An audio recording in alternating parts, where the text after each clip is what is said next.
Naam, katika wakati wa Ali bin Abi Talib radhiyallahu ta'ala anhu, ile mizozo iliyoanza katika kipindi cha katikati cha utawala wa Uthman radhiyallahu anhu iliendelea mpaka wakati alipotawala yeye, ambao ulikuwa ni mwaka wa 35 kwenda 36 Hijiria mpaka mwaka wa 41 alipouawa. Mwaka wa 40 alipouawa akashika mwanawe Al-Hasan kwa muda wa miezi 6. Mizozo iliendelea. Al-Hasan radhiyallahu anhu, kwa hikma na busara aliyopewa na Allah subhanahu wa ta'ala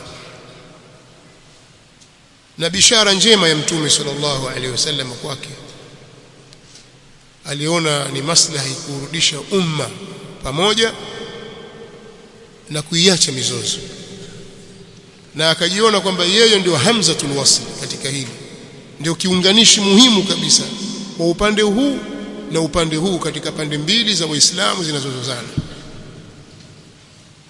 Kwa alichokifanya, akaona kwamba mambo yasiendelee, Waislamu wasiendelee kuuana. Kwa hiyo akamuita Muawiya radhiyallahu ta'ala anhuma, wakakaa wakajadiliana, wakaandika mkataba, na hatima yake yeye akajiuzulu nafasi yake.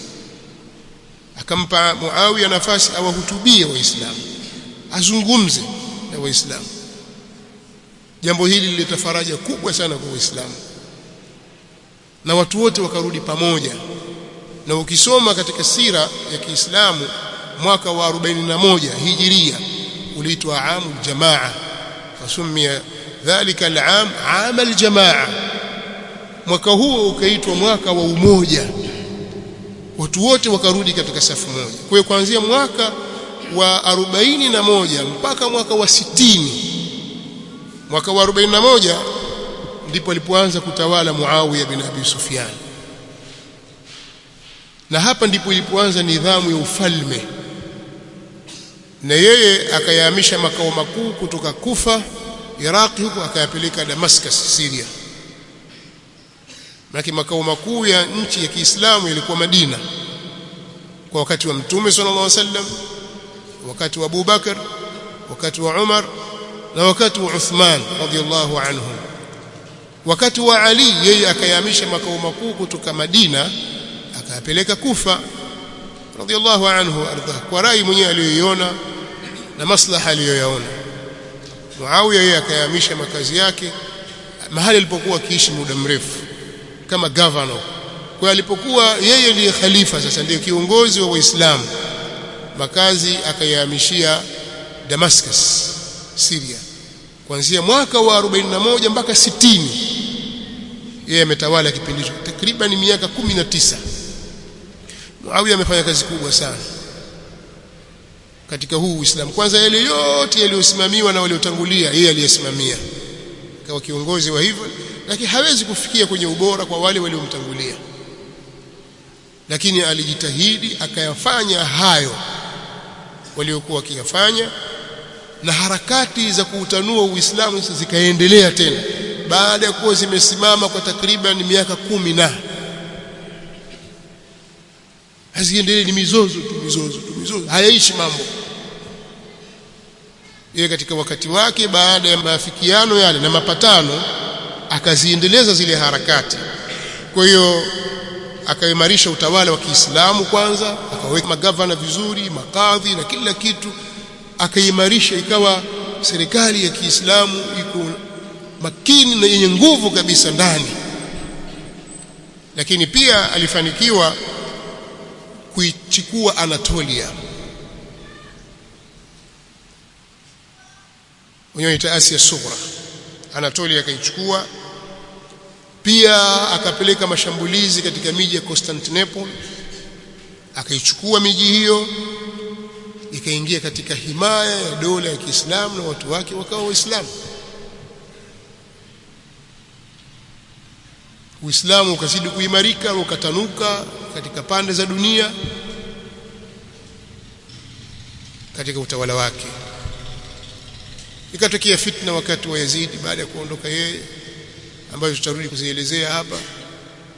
Mambo yakasimama kidogo, hakuendelea mpaka Yazid alipoondoka, lakini utawala wao ukaendelea mpaka wakati wa Abdul Malik bin Marwan tena mwaka wa 65 mpaka 86. Hiki ndio kipindi kinachosadikiwa kwamba sasa Uislamu uliingia rasmi Afrika Mashariki. Wacha ule ujio wa maswahaba kule Habasha kipindi kile cha Mtume sallallahu alaihi wasallam kabla ya hijra ya kwenda Madina.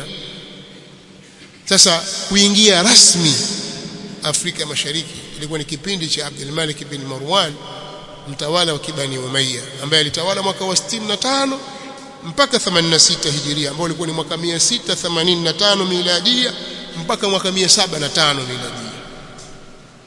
Lakini Uislamu ukawa unazidi kuenea mpaka wakati wa Walid bin Abdul Malik hivyo hivyo.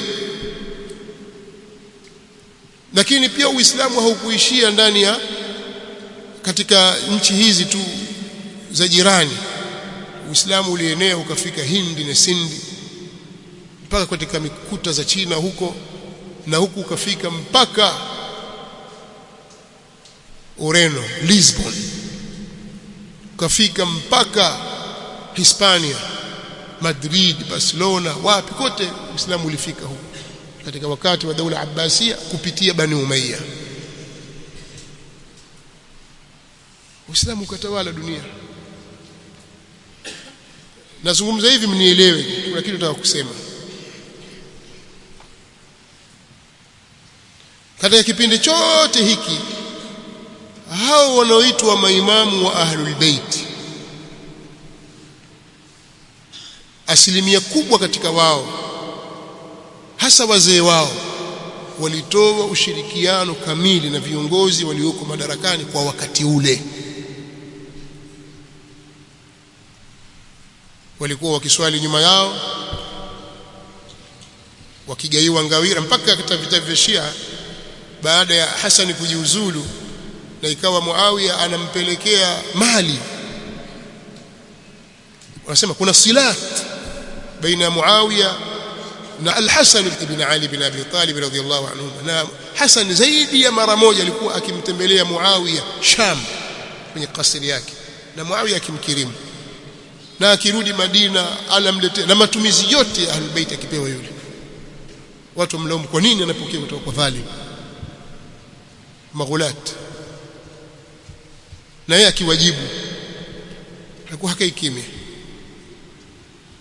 Kwa nataka kusema kwamba wale hao wakuu katika hao maimamu wanaitwa maasumun walitoa ushirikiano, na wao walikuwa wana mchango wakishirikiana hawa viongozi, na wao hawakuongoza, waliongozwa. Jambo limekwenda hivyo mpaka wakati wa Al-Hasan Al-Askari, imamu wa 11, alifariki kijana mdogo akiwa na miaka 28. Vitabu vyaeleza kwamba amefariki akiwa hana mtoto, lam yulad lahu. Watu wakatatizika pale, sasa itakuwaje? Imamu lazima aache mtoto na huyo hana mtoto. Wengine wakakufuru pale pale. Kukufuru vipi? Kwa maana kwamba wakaukataa ule ushia wa maimamu 12. Akasema sio sawa, huyu hawezi kuwa imamu. Wengine hapana, anaye. Maghulatu wakafanya kazi, wakatunga hadithi kwamba mtoto yupo, lakini nyinyi hamjamuona tu, alizaliwa ilikuwa hivi, kwa hiyo sasa hivi yuko wapi? Wakaeleza, na wao wakazisadiki zile riwaya. Riwaya 31 amezitaja Al-Kulaini katika kitabu chake Al-Hujja katika Usulul Kafi. Nakuja kueleza mara nyingine, mambo ni mengi, huwezi kumaliza siku moja. Sasa iko wapi imamu? Imamu hayupo, tafutwa imamu, haonekani. Imamu iko wapi? Imamu iko wapi? Imamu. Sasa mambo yatasimama huku. Sisi tunataka kiongozi mwenye sifa za kuwa maasumu, aongoze majeshi, aongoze swala. Atumuone imamu katika swala sio za jamaa wale Ijumaa, mnaelewa? Idi imamu hayupo.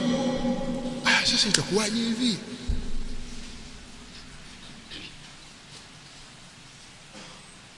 jihadi ziendelee, tupate ngawira, watu wagaiwe, kuna makadhi. Imamu hamna.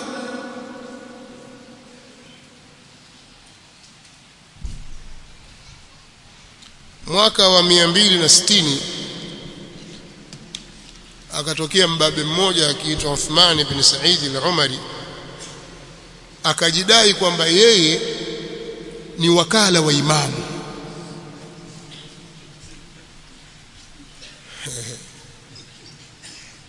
Naelewa? 260 akajitokeza mtu mmoja akiitwa Uthman ibn Said al-Umari. Yule bwana akajidai kwamba yeye ni wakala wa imamu. Kwa hiyo nyinyi mkitaka kupata taarifa zozote kuhusu imamu, njooni kwangu. Mkiwa mna sadaka zenu zileteni, nitamfikishia imamu.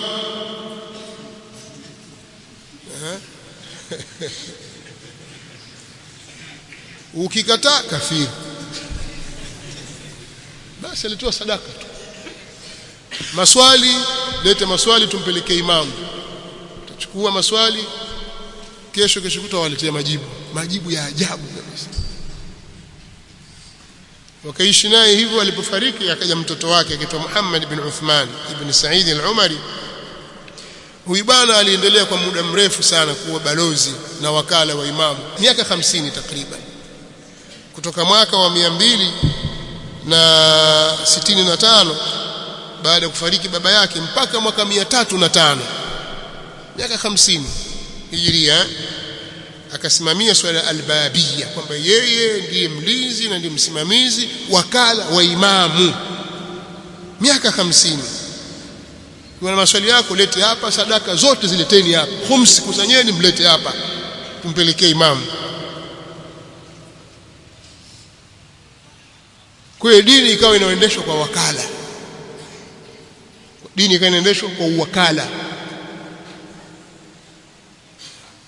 Mwaka wa 305 alipofariki Muhammad bin Uthman ibn Said al-Umari, akaja mtu mwingine akiitwa al-Husayn ibn Rawh an-Nawbakhti. Huyu bwana akawa ndiye wakala watatu wa imamu, na hawa wote hawa wakawa wanatoa maneno kwamba yatoka kwa maasumu, kwamba hawa mawakala ni watu watakatifu, lazima watiiwe, lazima. Kitaka kuwa wewe mshia kweli kweli, lazima umtii huyu. Umeelewa? Na kama hukumtii huyu, basi wewe adui wa Ahlul Bait. Baada ya kufariki al-Husayn ibn Rawh an-Nawbakhti mwaka wa 326, huyu bwana alikaa kwenye kipindi cha miaka 21 katika nafasi yake. Akaja mtu mwingine akiitwa Ali ibn Muhammad. Huyu ndio alikuwa wakala wa mwisho, ambaye alitoka mwaka wa 326 mpaka 329, miaka mitatu tu. Yeye akatangaza wakati kwenye kitanda cha mauti, ndio kwenye maradhi ya kifo, akatangaza kwamba mlango wa uwakala umefungwa, haruhusiwi mtu mwingine yoyote kudai uwakala. Sasa tutafanyaje? Mnaelewa? Tutafanyaje sasa? Imamu hayupo, wakala hakuna.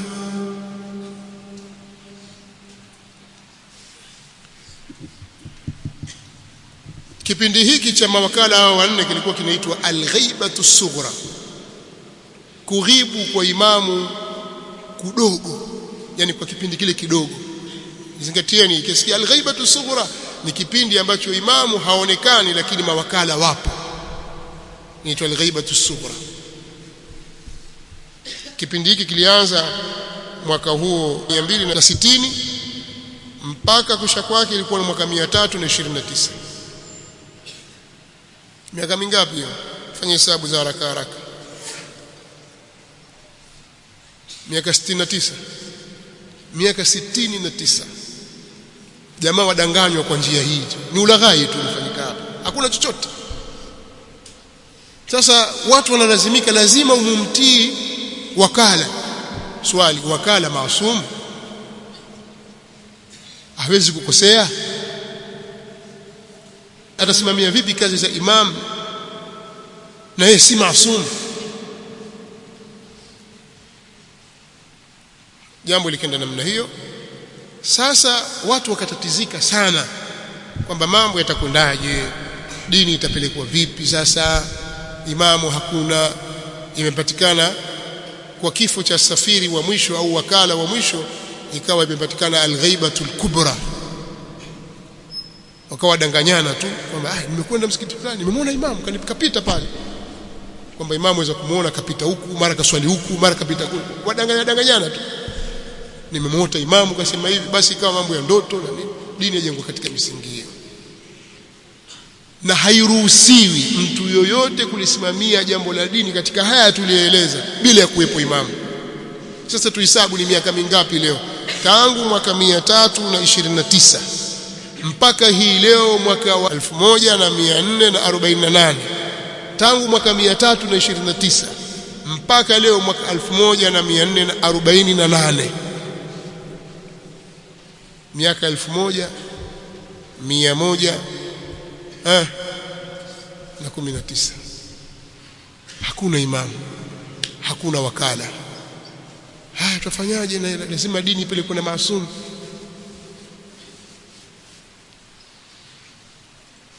Kilichokusudiwa sasa si masala ya imamu maasum ambaye hayupo, hajaumbwa. Kilichokusudiwa ilikuwa ni kuzidumaza harakati za Uislamu ulimwenguni zisiendelee. Lakini wallahu mutimmu nurihi. Wale wangebaki vile waliotangulia kwamba basi tumsubiri imamu, Allahu almusta'an, si dini ingekuwaje? Dini singekuwaje?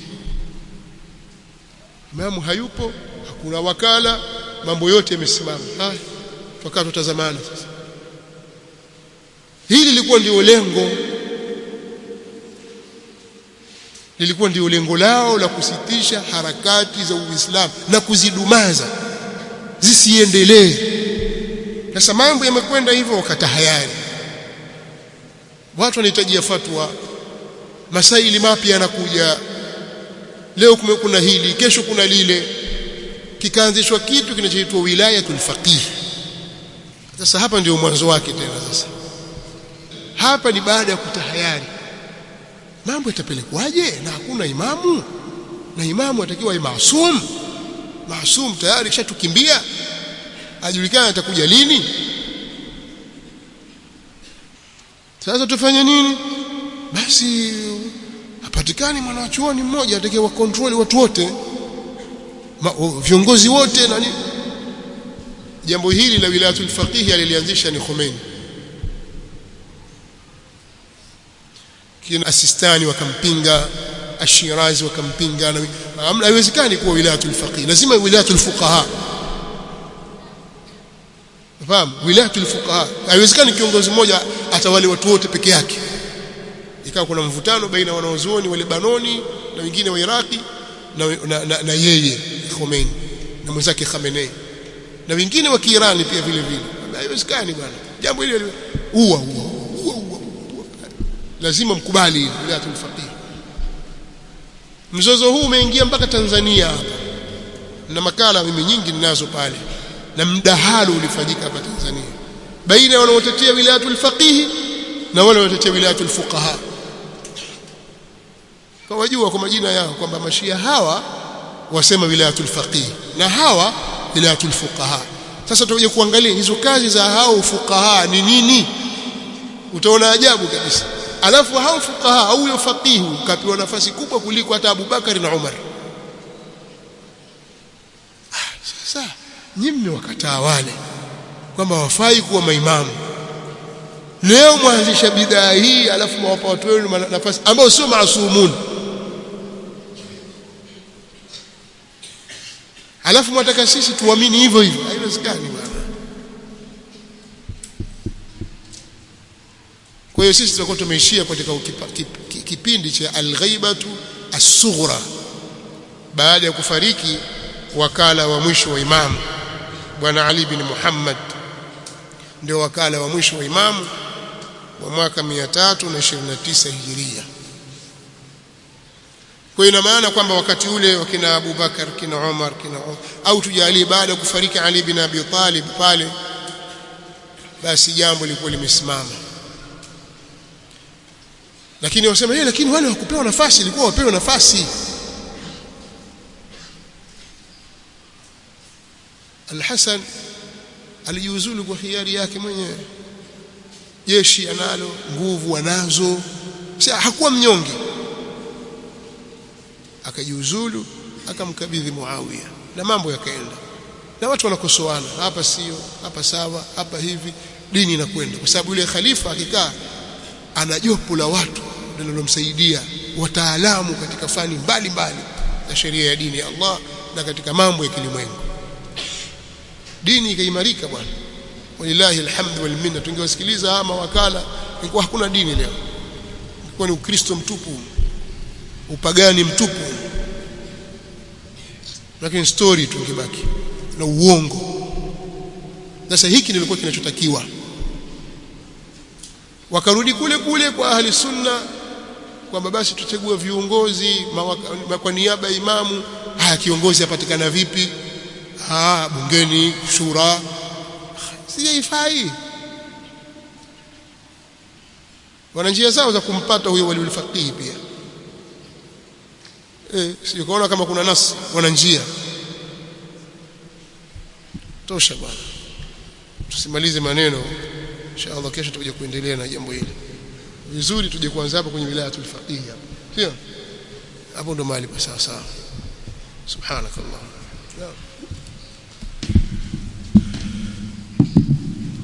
Sema basi haraka. Naam, barakallahu fikum wa jazakumullahu khairan. Mara nyingi kuna pozungumzwa kuhusiana na hii imama, maelezo yanakuwa yako wazi zaidi kwamba hawa mabwana hawana hoja ya kutetea baadhi ya mambo ya msingi. Mfano tukiangalia wakati alivyotawala Abu Bakar radhiallahu ta'ala anhu, tumeona hapo kwamba Ali alimpa bai'a, lakini pia baada ya hapo watoto wake Al-Hasan, Al-Husaini wote waliishi katika hizi tawala ambazo sio za hao wanaosema kwamba ni maimamu. Lakini pia kiangalia matukio kama hilo, tukio la Al-Hasan kujiuzulu kumpa Muawiya radhiallahu ta'ala anhum uongozi, unaona wazi kwamba mambo ya huu Shia na Urafidha kama hayakuwepo kabisa kwa upande wao. Sasa wanapobanwa katika jambo hili huwa wanakuja na kipengele cha taqiya kwamba Ali aliishi katika utawala na alitoa bai'a kwa sababu alifanya taqiya. Al-Hasan, Al-Husaini wote wale wanadai kwamba walikuwa wanaishi kwa taqiya katika mambo kama hayo. Sasa lau ungepata ka ufafanuzi walau kwa ufupi, kwa sababu leta dalili kwamba alifanya taqiya. Wao ndio ndio waleta dalili kwamba hapa akafanya taqiya, hapa akafanya kisawa sawa. Si dalili au watasema tu hiyo taqiya bwana. Si wanaunda tu maneno. Wanaunda tu maneno ambao waseme kwamba hili taqiya, hili kisawa sawa. Sawa, sikumsemea yeye. Asema wazi, anamwambia Muawiya kwenye barua yake, na wao kaandika innahu bay'ani alqawm alladhina bay'u Aba Bakr wa Umara wa Uthman ala ma bay'uhum alayhi fama kana lishahid an yarudda wala lilghaib an yakhtar wa inma shura lilmuhajirin wal ansar fa in ijtama'u ala rajulin wa sammawhu imaman كان ذلك لله رضا فإن خرج خارج بطعن أو بدعة ردوه إلى ما خرج منه وإن أبى قاتلوه لاتباعه غير سبيل المؤمنين وولاه الله ما تولى. تقية لتو شهيد سنambia taqiya, mimi nakwambia hakika, wewe sema taqiya hakika. Sio kila madai tu yanachukuliwa. Basi barakallahu fikum. Walau بالاختصار ليفهم ذلك عوام المسلمين، يعني ولو بالاختصار ليفهم ذلك عوام المسلمين أنهم يتأثرون بذلك، يعني هذه الحجة. يعني يقول ولو بالاختصار، ولو بينت بالاختصار هذا الأمر، يعني هذه الشبهة تقية هي من تقية. سواء wakati wake leo خير إن شاء الله. بارك الله فيك. haya kwa sababu ya wakati. Sasa tukileta maudhui nyingine ya taqia itakuwa tumeleta kitu kingine kipya. Assalamu alaykum. Kwa hiyo inshallah kila kitu kizungumzwe kwa wakati wake. Msipoangalia mwaka mzima itakuwa mashia. Mambo ni mengi kuliko unavyofikiria wewe. Na mingine huje kusikia. Mambo ni mengi mno. Lakini wewe chukua tu kwamba haya masala ya kulazimisha imamu maasum lengo lake kubwa kabisa pia ilikuwa ni kutaka kuhudumaza Uislamu. Uislamu usiendelee. Ni jambo la uongo, halina ushahidi wowote katika kitabu wala katika sunna. Hakuna aya wala hakuna hadithi juu ya isma ya maimamu. Ni mambo ya kuunda tu. Lakini lengo pia ukiangalia hao walioweka lengo lao lilikuwa ni kuja kuhudumaza Uislamu. Na ukiangalia utakuta tanakudhi iko. Ukiangalia maneno ya hao wanaitwa maimamu waliokuwa wanasema, kwa mfano kuna kipengele mimi nilikiacha kwa sababu ya wakati. Kuna mtu katika maimamu As-Sajjad, Imamu Ali wanamuita Ali Zainul Abidin, wakati alipokuwa akiswali, sasa mtakunirudisha tena nyuma huko. Wakati alipokuwa akiswali aliomba dua. Musa al-Kadhim, haya maneno yako katika Biharul Anwar, akawa anasema hivi: Rabbi asaituka bilisani walau shi'ta la akhrastani wa asaituka bibasari walau shi'ta la akmahtani wa asaituka bisam'i walau shi'ta la asmamtani wa asaituka biyadi walau shi'ta lakana'tani wa asaituka bifarji walau shi'ta la aqamtani wa asaituka birijli walau shi'ta lajadhamtani wa asaituka bijami'i jawarihi allati an'amta biha alayya ولم يكن هذا جزاك مني. بحار الأنوار جزء 25 ukurasa 443. Sema Mola wangu, nimekuasi kwa ulimi wangu, lau ungelitaka ungenifanya bubu. Nimekuasi kwa macho yangu, lau ungetaka ungenifanya kipofu. Na nimekuasi kwa masikio yangu, lau ungetaka ungenifanya kiziwi. Na nimekuasi kwa mikono yangu, lau ungetaka ungeipozesha. Na nimekuasi kwa utupu wangu, lau ungetaka ungenifanya tasa. Na nimekuasi kwa mguu wangu, ungetaka ungeukata. Na nimekuasi kwa viungo vyangu vyote ulivyonineemesha, na haya hayakuwa ni malipo yako kwangu. Sasa mshia mmoja Allah alimpa nuru ya kuuliza maswali, akawa anatafakari, anasema kuntu ufakiru fi ma'nahu wa aqulu kayfa yatanazzalu ala ma na'taqiduhu ash-shi'a min al-qawli bil-isma. Asema mimi bwana nilikuwa natafakari kuhusu maana yake maneno haya, nikasema vipi maneno haya yataendana na vile Shia wanavyoitakidi kuhusu isma kwa maimamu, kwamba maimamu hawakosei. Lakini asema halikunibainikia mattadhaha li ma yadfa'u at-taraddud alladhi yujibuhu, halikunibainikia lile ambalo litaweza kuondosha utata. Kisha akasema nikalipeleka swali kwa Sheikh Radhiyuddin Abu al-Hasan ibn Musa ibn Taus al-Alawi al-Hasani, nikamtajia utata huu ulimfikia, naye akawa amesema hivi, akamjibu: innal wazira Muayyaduddin al-Alqami innahu al-wazira Muayyaduddin al-Alqami sa'alani anhu. Hata waziri Muayyaduddin al-Alqami aliwahi kuniuliza kuhusu hilo. Faqultu kana yaqulu hadha liyuallima an-nas. Sasa mimi nikamjibu kwamba imamu alikuwa akiyasema maneno haya ili awafundishe watu. Sasa bwana asema hivi: inni fakkartu ba'da dhalika faqultu hadha kana yaquluhu fi sajdatihi fi al-layl. walaysa indahu man yuallimu. Asema mimi maneno haya alikuwa akiyasema kwenye sida zake za usiku na hakuna aliyekuwa anamfundisha, yuko peke yake. Asema thumma khatara bibali jawabun akhar, ikanipitikia kwenye akili yangu jibu jingine, wa huwa annahu kana yaqulu dhalika ala sabili tawadhu, kwamba imamu alikuwa akiyasema maneno hayo unyenyekevu tu, lakini sio hakika yani. Lakini asema majibu haya pia yakumkinaisha. Mwisho akaridhika na majibu ya kwamba makusudio yake ilikuwa ni kile kitendo cha imamu kujishughulisha na mambo ya kawaida, miongoni mwa hayo al-ma'kal wal-mashrab wat-tafarrugh ila an-nikah yaudunahu dhanba, kwamba hapa sio madhambi yanayokusudia. Sasa ikanibainikia sasa sio madhambi hapa, ni kule kula, kunywa, kukaa na kuoa, mambo yale maimamu walikuwa kama ni madhambi. Kwa ndio maana akawa ataka istighfari kwa sababu akila vile kama vile kamwasi Allah. Unaelewa? Baadaye ikanibainikia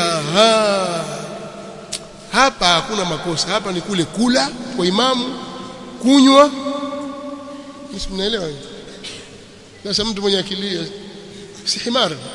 Ndio maana Ibn Taymiyyah ana maneno yake akisema Rafidha lao angelikuwa ni ndege ungekuwa rahma, na wangelikuwa ni wanyama basi ungekuwa himar, kwa sababu mambo kama haya. Kuna ndege wanamuita manjera, pumbavu kweli kweli.